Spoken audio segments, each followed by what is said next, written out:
Hey everyone, how's it going? So when I'm looking for solo runs to do, sometimes I just do what I feel like, but other times, in addition to what I feel like, I'll look through YouTube and see certain Pokemon that I don't think have gotten as much attention as they deserve. And I was really surprised that of all the gimmick Pokemon, there really doesn't seem to be a lot of videos, if any, with a single Unown beating the original game it's from, Gold, Silver, and Crystal. I know Madrybred 4 years ago did a team of Unown, but what if we only get to use one? Now, statistically, Unown is actually better than most Pokemon I would use in Generation 2. It's 48 in most of its stats, that's not great, but 72 in physical attack and 72 in special attack is excellent. What makes Unown a gimmick Pokemon is that it only has one move, a very gimmicky move, that is no longer even in the Pokemon series, and that move is Hidden Power. So Hidden Power works differently in Generation 2 to 5 than it did in Generation 6 and beyond. In Generation 6 and beyond, this would actually be really easy. We would just have to check Hidden Power's type, and it's a base 60 power move. But before Generation 6, Hidden Power's power could vary between base, well in Generation 2 actually, base 31 and base 70. How powerful it is and what type it is are dependent on the Pokemon's DVs, nowadays known as IVs. So I can tell partially because Unown's letter is also based on that, so I can sort of tell what type it's going to be, and I'm trying to get a Psychic type Unown. So what I had to do very tediously, because I didn't want to use a cheating device to get a perfect Unown, was first verify based on this Reddit post, which seemed accurate, whether my Unown could even have Psychic type Hidden Power, and if it could, then I had to determine whether it did have Psychic type Hidden Power. It took a little while, but this Unown K did have Psychic, and based on my calculations, I could tell it was a pretty powerful Psychic. And after the run, when I looked at it in an editor, it turned out it had base 69 power. So not perfect, but base 69 power. A very nice base power for Psychic, which is really funny and totally not intentional. And K also wasn't intentional, just was the first Unown with Hidden Power Psychic. Now I'm going to be honest with you guys, I actually anticipate this run to go a lot easier than you might think. I mean, sure, Dark Pokemon will be terrible, but there's not that many of them. The rest of the run, I'm using a relatively powerful Psychic Pokemon with a relatively powerful Psychic move, and anyone who's played Gen 1 or Gen 2 knows what a recipe that is for success. It seems like all we need to do now is go to battle the gym leaders. But first, I've got to give a big thanks to this video's sponsor, Honkai Star Rail, winner of this year's Best Mobile Game at the Game Awards, and rated best game for both Google Play and the App Store. For those of you who don't know, Honkai Star Rail is an anime-inspired turn-based RPG. If you're like me and like science fiction, well, good news, Honkai Star Rail is about exploring the stars, and if you enjoy highly emerging tactical gameplay, well, good news, that's Honkai Star Rail as well. It's also so much more, being semi-open world with different stories for different characters, puzzle solving, it pretty much has everything, and now it has even more. Honkai is introducing 2 limited 5-star characters, and if you think I mispronounced Pokemon names, get ready for this. Ronmei is an Ice-type character. She follows the path of harmony and is capable of supporting her allies by increasing their SPD and break effects. As for Dr. Ratio, he's an imaginary type character, but he follows the path of Hunt, possessing powerful follow-up attacks, and he can gain various powerful buffs based on the debuffs caused to enemies, which is very interesting. There's just so much more to say about 1.6, so if you're interested in trying out Honkai Star Rail, download the game using the link below, and if you use these redemption codes, you'll also get 50 Stellar Jades, which is pretty cool. Dr. Ratio releases January 17th completely for free, so scan the QR code if you want to start playing Honkai Star Rail. Alright, so when I go to battle Falconer, I'm not at a very high level, and you can see my Hidden Power Psychic absolutely decimates the Pidgey. Pidgeotto's a little tougher, but we do have a berry equipped, so we win really easily. 1 gym badge down, 15 more to go. Well, let's just say 7 more to go to get the Elite Four. Now, as easy as Falconer was, Bugsy actually was kind of more difficult. We're at level 16 because there's a lot of trainers to battle, but Bugsy's Scyther Fury Cutter is super effective, and unfortunately, even with Berry, I didn't have enough HP. More unfortunately, I didn't save at any point, and so I had to rebattle Falconer, which is amazing, but I decided to go into Sprout Tower just to get Flash, which I'm going to use later on anyway, and with the extra levels from beating all those Bellsprouts, of course we're going to beat Falconer, so we're going to go 2 for 2 here. We should be able to beat Bugsy a lot easier. So yeah, all that wasted time later, we're at level 18 now, so we one-shot Metapod, which is really good. Scyther, Fury Cutter still does a lot, and then we get a crit on top of that. We actually may have needed to level up even more without that critical hit. Not really sure. I forgot to equip Berry. It would have been really close. Not sure, but it doesn't really matter. We were definitely going to beat Scyther soon. If we had to go up one more level, so be it.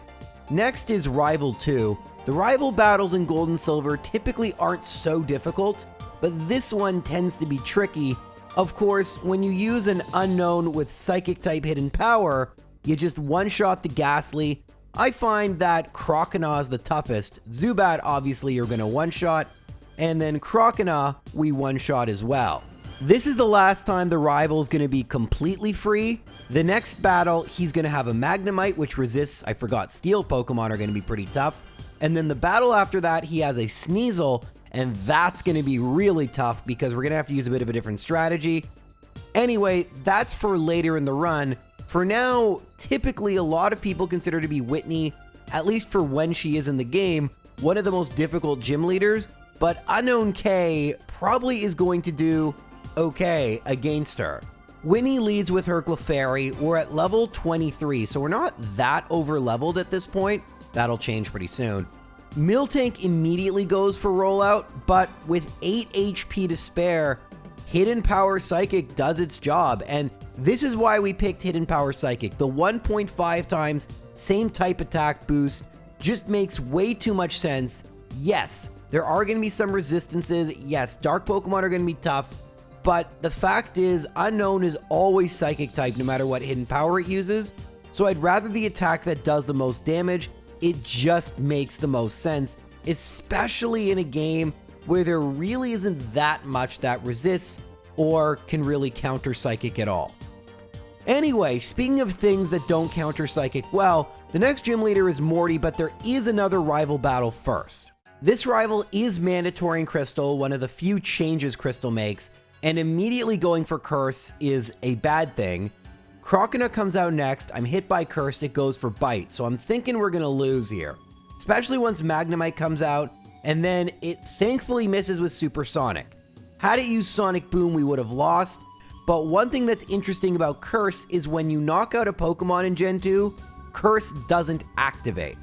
We've exploited this on a few occasions in our Gen 2 runs, and it definitely makes Curse way less scary than it normally is. So far, so good, honestly. We've lost to 1 trainer so far, so my prediction Unknown would be really good, as so far looked quite good. I said so far quite a bit. But yeah, let's go and defeat Morty. I think we should be fine so long as we outspeed his Pokemon, but the Gengar has a real chance of outspeeding us. We outspeed Ghastly, super effective, 1 down. We outspeed Haunter, super effective, 1 down. Gengar inexplicably goes for Mean Look, and we don't one-shot. So that means Gengar's gonna have a chance to attack us, and thankfully it went for Hypnosis, which missed. So that was pretty lucky that we never got hit in that battle, but definitely it would have taken a few tries and we would have won.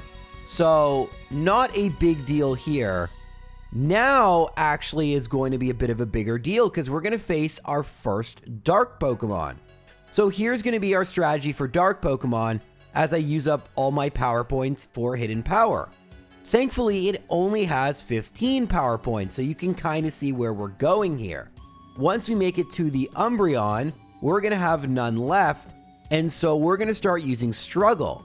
If you watched the last video, Struggle was very prominently featured, so you might know already it's a 50 base power, typeless move, physical attack that everything I deal, a quarter of it is dealt back to me as recoil, but that was enough to defeat Umbreon, albeit one that was half my level. So it's going to be a lot trickier when we have to go and battle a bunch of dark Pokemon for Karen.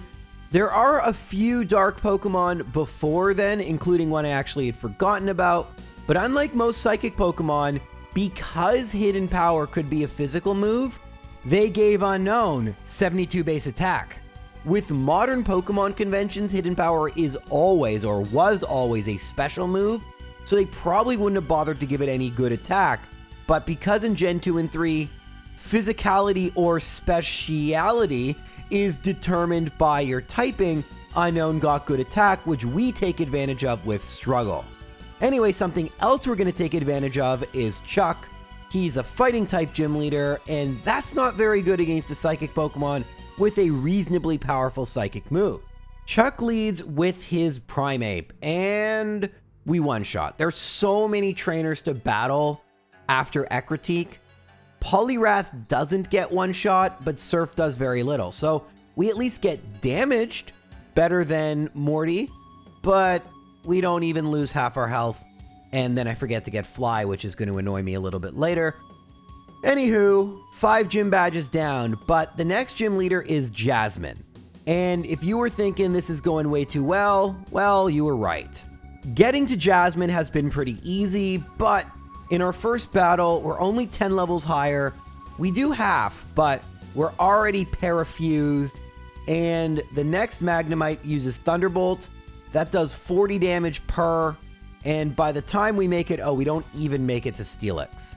This is when I realized I forgot Fly because I needed the Paralysis Cure Berry, which I also forgot. With the Paralysis Cure Berry, of course, Magnemite goes for Thunderbolt right away, and I don't get paralyzed, making it pointless.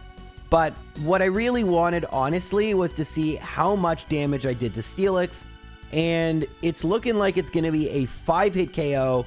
That just isn't going to be good enough.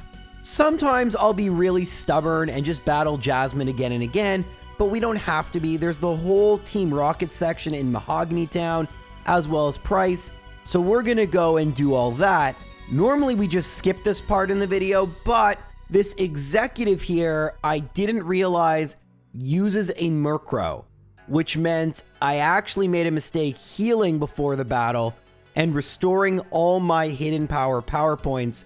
So we're actually going to have to go and use Struggle, which was fine. It just meant we had to waste all our power points, which was quite annoying. There were actually some trainers I hadn't battled, which I could use to waste the power points. But yeah, this is just going to be a thing. PowerPoint management and knowing when to use Struggle. There aren't many Dark-type Pokemon, so it wasn't too often. But this was an example of one I actually didn't anticipate. Price, however, has no Dark Pokemon. We are almost double his Pokemon's level, but we don't one-shot Seal. That means unless we crit, we won't one-shot Dugong, but we tank their attacks quite well. Piloswine we actually do one-shot, but that's probably just due to the critical hit. And so we're 6 levels higher. We've beaten Price, which I believe gives us a boost to Special. So now we will be in the best position we've ever been to go and try and beat Jasmine, but is it good enough? Not sure. Now, ideally, we'd knock out Magnemite in one hit. We don't, which is annoying because that means we can get paralyzed, and that means we use up our Paralysis Cure Berry early, which means we can get confused. But we do make it to Steelix at full HP for the very first time, and we're doing about a quarter, which is good. Unfortunately, we still have really good attacks, so we hit ourselves in Confusion twice, and there goes the battle. But this is looking better than the previous battles, so I'm going to say that's progress. In the very next battle, Thunder Wave misses. It has a 25% chance of doing that. Now, if it just hits with Thunder Wave, which it does, we use the berry. Perfect. Now, we just need... Actually, we probably win. Iron Tail missing once would be nice. Ooh, crit's very nice. Unfortunately, Jasmine can heal. We get a second critical hit. And with the critical hit, it was a 3-hit KO, meaning it would have been a 4-hit KO. You know, we got really good luck with 2 crits, but we got no Iron Tail misses. I'll take it. Overall, I think that's a 5th or 6th try victory. Not bad at all. But there is a trainer coming up who I think will be much harder than Jasmine. No, it's not Claire. I think Claire will be quite easy. It's Rival 4. So the order trainers send their Pokemon out in sometimes is consistent, sometimes is inconsistent. Rival 4 is one that is consistent, and that means Sneasel for my Unown will always come out second, which is a problem because we need to use Struggle for most of the battle. So I'm going to waste all my hidden power points except for 1, and then we're going to have to use Struggle. So that's going to be fun. The question is Struggle powerful enough to deal with the rest of the Pokemon? So that's going to one-shot Golbat, the hidden power will. Struggle doesn't one-shot Sneasel. That's not a problem, but we have 88 for the final 3, including Feraligatr, that gets a critical hit immediately with Bite. Okay, that critical hit probably was not great for me, but I don't know if that made the difference. I think we lose anyway. All right, let's try this one more time. We knock out Golbat. This time we knock out Sneasel. We have 90 HP, so 2 more. We go for Struggle. Scary Face is better than Bite. Of course, now it outspeeds us. And, yep. We don't even make it past Feraligatr without a critical hit against us. So, what do we do here? We've battled every trainer I can think of. I didn't get all the vitamins I can, so I can go and try and do that, but yeah, we might be stuck. So here's how I got unstuck. In Union Cave, there's trainers to battle. That'll give me more levels, but you can also access these rooms in the Ruins of Alph. You need various items like an escape rope or a water stone to get into these rooms, but we want a very specific item. These items are hard to find, and one of the places you can get them are in the Ruins of Alph in this cave in the bottom right. And all you need is a Pokemon with Flash. It says Light. Look, Unown are helping us. But the item we want is the Gold Berry, essentially equivalent to Gen 3 Citrus Berry, which will give us 30 extra HP. That plus the couple extra levels we got might be enough to help us defeat the Feraligatr and hopefully the rest of Rival 4's Pokemon. Alrighty, so again, we have 1 Hidden Power Psychic remaining. We knock out Golbat. We're at level 53. We're not going to one-shot Sneasel. We have 112, now 105 when we knock out Sneasel. So 20 HP more to start with. And with the Gold Berry, that's another 30 HP. And after Rage, we have 80. That should be more than enough. Magnemite Struggle does normal damage. Unfortunately, it doesn't one-shot. And it does paralyze, but Sonic Boom misses, which is good. And Haunter, it will one-shot. So we're going to need to heal. We had 48 HP to spare. So actually, the Gold Berry in this battle, because it used Rage and Sonic Boom missed, we didn't need it. But had we gotten a little bit worse luck, we would have. So I'm still going to consider that an integral part of the strategy, even though mathematically it was not. Although I do think the AI is good enough to knock you out if it senses it can't. So I'm going to change that back to being an integral part of the strategy, and we can move on. There are no more dark Pokemon remaining until a trainer with a Houndour and Houndoom, but thankfully those are pretty weak defensively and they didn't cause us any problems. So now the only dark Pokemon we need to worry about are Karens, which we have to worry about a lot, but we first need to defeat Claire. Now, we leveled up a lot in the Rocket Hideout. We're at level 58. It's going to render these battles really easy. So let's talk about the Elite Four as I destroy... Well, actually, we didn't one-shot her 3rd Dragonair. Whatever. Okay, now let's talk about the Elite Four as we defeat Kingdra. Will is Psychic type. Koga is Poison, that's good. Bruno is Fighting, that's good. Obviously Karen, but Will and Karen, Psychic and Dark. That's going to be really tough. Really tough. I only have 2 options, really. Leftovers, that's not a thing till the Kanto region. I can get another Gold Berry. There's 1 more you can get from trading an Abra for a Machop. So we still have that option. But yeah, hopefully this goes well. There are a bunch of trainers to fight, so I'll be at a higher level. But I have a bad feeling about this. But oh yeah, first rival Fivel, well, this isn't rival Fivel, but the 5th rival battle in this game, he leads with Sneasel, which is a bit of a problem because Sneasel is dark type. And unfortunately, we don't one-shot it without a critical hit. And I didn't want to level up an absurd amount, so I just reset over and over and over and over till I got the critical hit. And the reason why that critical hit is so important is after we one-shot, the Mystery Berry will activate, giving me 5 power points of hidden power, which is a way better move for Unown than Struggle. We get a little lucky that Thunder Wave missed, and unfortunately, the order that the rival sends out the Pokemon isn't ideal. I'd like Feraligatr come out before Kadabra, but even with all that, Struggle was enough to knock out Feraligatr in 3 hits. We're at level 63. We have rare candies. Well, we will get more of them. There are 7 available in the Johto region. So, yeah, let's just try and see how much damage we do to Will, how this is going to work. I don't think this is going to work well, but whatever. Okay, so the first thing I test is Struggle because, I mean, Psychic wouldn't do good against Psychic, you would think. Hold that thought for a second. Struggle is almost two-shotting. I mean, it two-shot the first Xatu, but the second one you can tell it's not going to. And with the recoil damage, we have no HP remaining for Jinx, which doesn't one-shot. And I just have to level up. So I do. But before I did, I actually made a mistake that turned out to be pretty good. Hidden Power does as much as Struggle. Didn't realize that would be the case. I don't think it'll be the case for Jinx, but using Hidden Power is way, way better because Hidden Power doesn't deal back recoil damage. So, our strategy has changed completely. We're going to need to use Hidden Power against Will, and then just use an Elixir or something. What's important, like in the Caterpie run, is we want to run out of Hidden Power Psychics just before Karen. We don't want to use any against Umbreon with its Confuse Ray and Sand Attack. After using all the rare candies, I'm at level 72. And at level 72, you can see, actually, Psychic is good. I have the Bitter Berry equipped because I don't want to get confused. But both Xatu go for Psychic, and it is a pretty easy victory.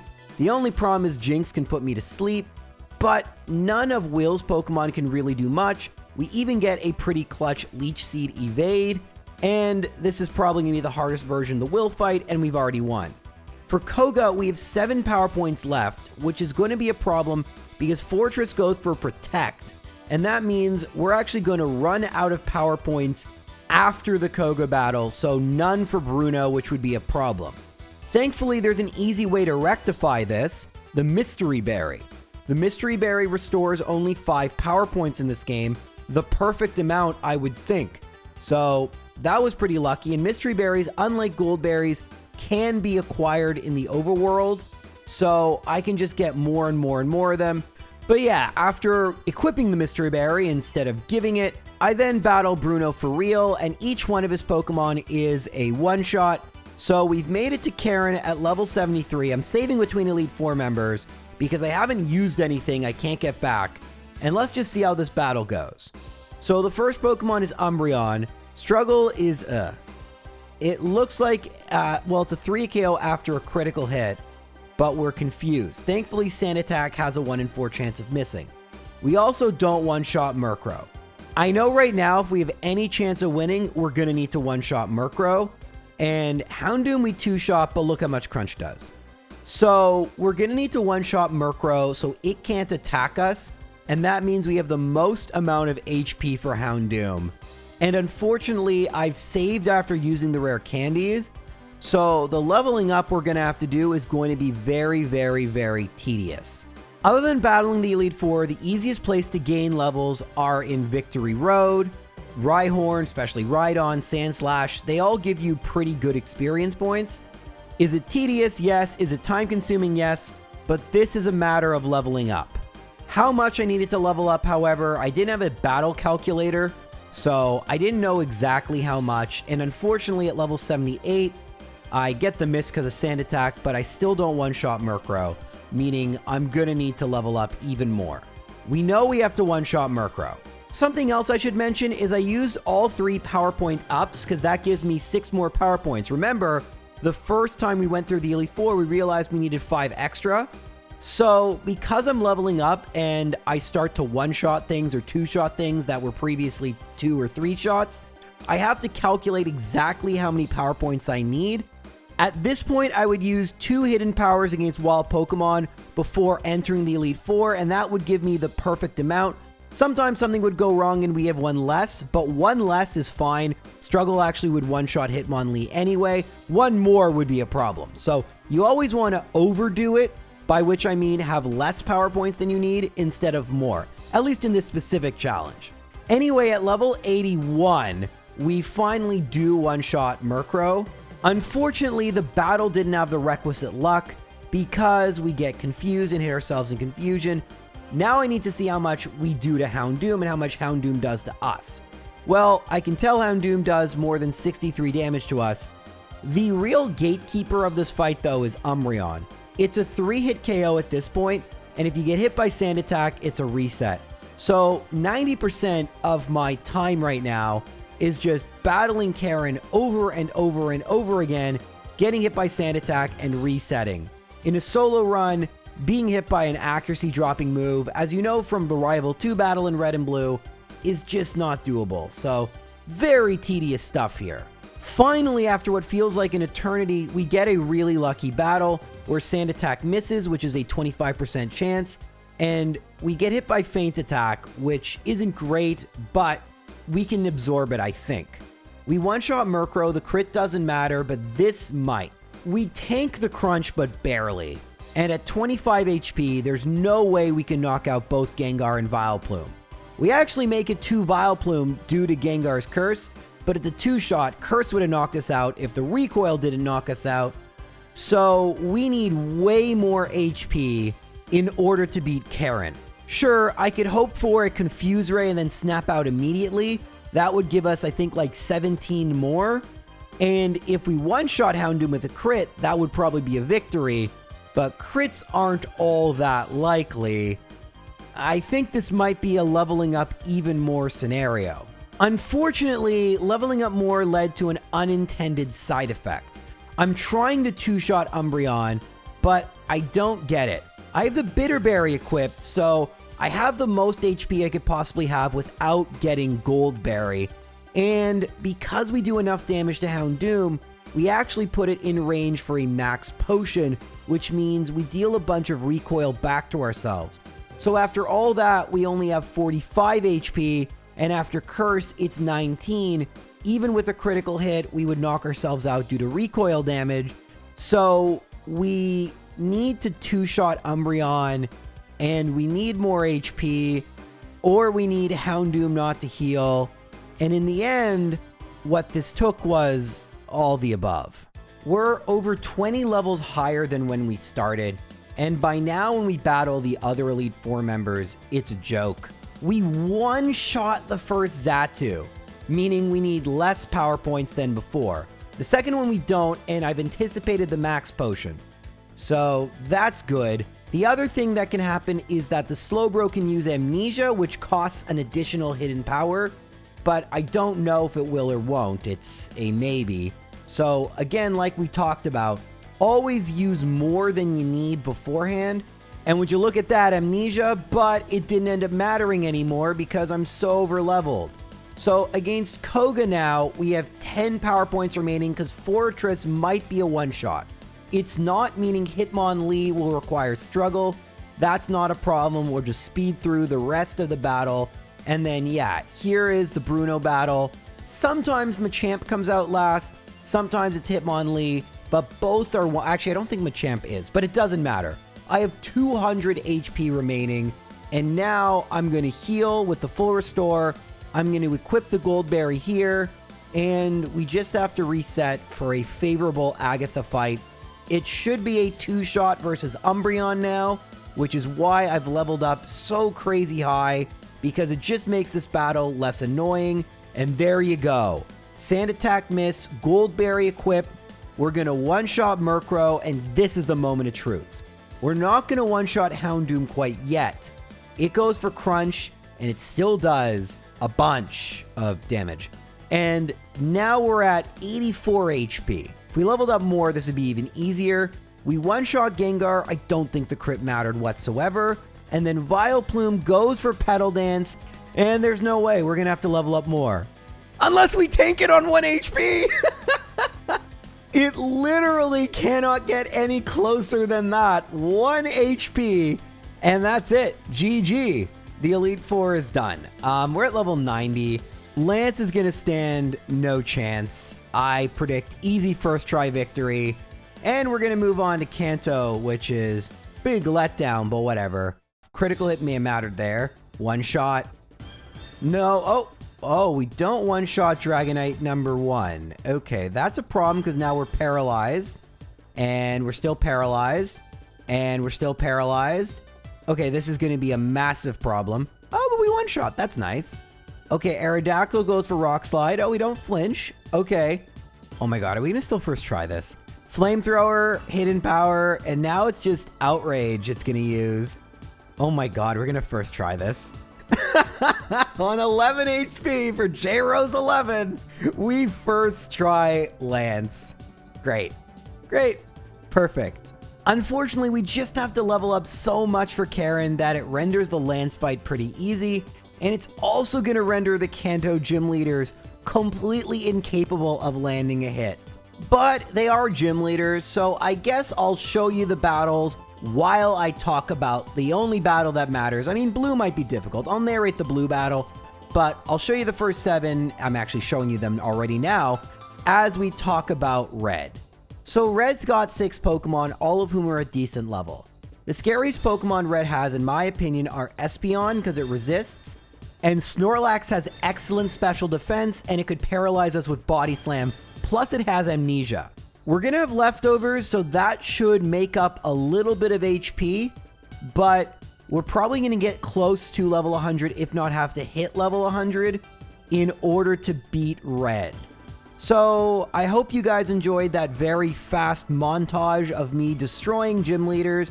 Took a while to actually take a hit versus a gym leader, but we'll come back for the final gym leader, Blue, otherwise known in Gen 1 as Rival Fivel. Even when he's not the 5th rival, it's just his name now. He's got a pretty good team. They're just too under-leveled. I'm at level 96 at this point, so we one-shot his Pidgeot. Alakazam comes out next, and we don't one-shot it, but Psychic does nothing, and after Leftovers Recovery, we're going to be at full HP for Rhydon. We do one-shot Rhydon. I figured we would. Gyarados we might not, but it's not going to be a problem. It goes for Rain Dance, full Restore. We outspeed anyway, so alright, second full restore, but we knock it out. Executor goes for Leech Seed, which for whatever reason doesn't activate right away in this game. I didn't actually remember it worked like that. That's very unfortunate because Executor might have been annoying and trolly since we have so much HP, but in the end, this battle was an easy first try victory. So it all comes down to red. Will we win, or is this run dead? As they say in the Pokemon game that Caterpie can actually beat, let's go. They actually don't say let's go a single time. Let's just go. All right, so red leads with Pikachu. One-shotting this would be nice. It's level 81. We do. That's good. Next is going to come out Espeon. So we go for Hidden Power. It goes for Psychic. No special defense drop, which is good, but we get one on the second Psychic, which is unfortunate. So that might hurt us later on. Now Snorlax, it's going to be a 4 KO. Body Slam does a ton of damage, like a true ton of damage. And it's going to be a 4-shot with only 67 HP. After Lefty's recovery, it's 84. And with the special defense drop, that's just simply not enough. So we might need some crits. We might need to level up. Not really sure. These are scouting battles. Let's just battle until we figure out a strategy. We're only at level 97. I actually forgot to use the rare candies here. So we get Reflect from Espeon. Psychic doesn't drop us. So that's actually good. We have way more HP than last time and no special defense drop. Amnesia from Snorlax is terrible. And then a critical hit. But then I get a critical hit. So I'm going to let this run continue. 166. 2-shot it's going to be. So that's good. Flamethrower leaves us at 95 after Lefty's 112. Hidden Power, Surf. Oh my god, I think we won. I think we won. It's going to go for Solar Beam. We won, guys. It doesn't one-shot, but it goes for Solar Beam. We didn't even need to be at level 99. At level 97 on our second try, we beat Red. Well, cool.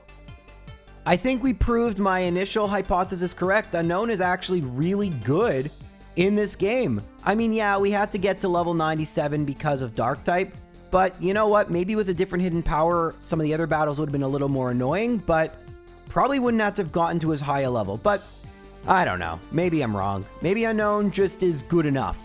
Who knows? We won. That's what we want to do. So thank you guys for watching. Appreciate it as always. 2023 was an interesting year for the channel, and looking forward to 2024. I've got lots of videos ready to make, and I'm excited to make them. Take care, everyone.